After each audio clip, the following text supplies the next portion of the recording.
మాది Sangareddy district Vaikota mandal కర్చల్ village మాది. నా పేరు శివకుమార్. నాది ఏజ్ 51 ఇయర్స్. మా అబ్బాయి వచ్చి నన్ను తీసుకుని వచ్చాడు ఇక్కడికి.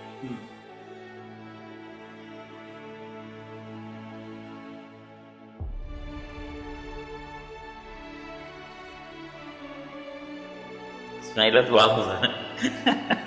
ఫాదర్ కి ఇంప్లాంట్ చేయడానికి వచ్చాం. యాక్చువల్ గా గెలాక్సీ డెంటల్ కేర్ ఎలా వచ్చామంటే మా ఫ్రెండ్ ఒకతను సజెస్ట్ చేశారు, వాళ్ళ డాడీ డెంటిస్ట్ అని కూడా. సో అతను సజెస్ట్ చేస్తే ఈ హాస్పిటల్ కి వచ్చాం. ఈ హాస్పిటల్ కి వస్తే ఇక్కడ అంత బాగుంది, ఎవ్రీథింగ్ బాగుంది. రీసెంట్ గా మా డాడీకి ఇంప్లాంట్ చేపిస్తే ఇట్స్ గుడ్, పర్ఫెక్ట్ గా అంత ఒకటి పర్ఫెక్ట్ చేశారు, అంతే ఒకటి నీట్ గా ఉన్నది, ఎవ్రీథింగ్ వాజ్ గుడ్. అలాగే హాస్పిటాలిటీ కూడా బాగుంది. ప్రతి ఒక్కటి రిసీవింగ్ కానీ, డాక్టర్స్ ఎలా ఉన్నారు, ట్రీట్మెంట్ ఎలా ఉంది, ప్రతి ఒక్క ట్రీట్మెంట్ కూడా very good, on time. And follow up కూడా నీట్ గా ఉంది. టైంకి రావడం కానీ, కాల్ అప్ కొద్దిగా లేట్ అయినా ముందే కాల్ చేసి చెప్పడము, ఇంటిమేట్ చేయడము, ప్రతి ఒక్కటి everything. Galaxy dental care everything was good.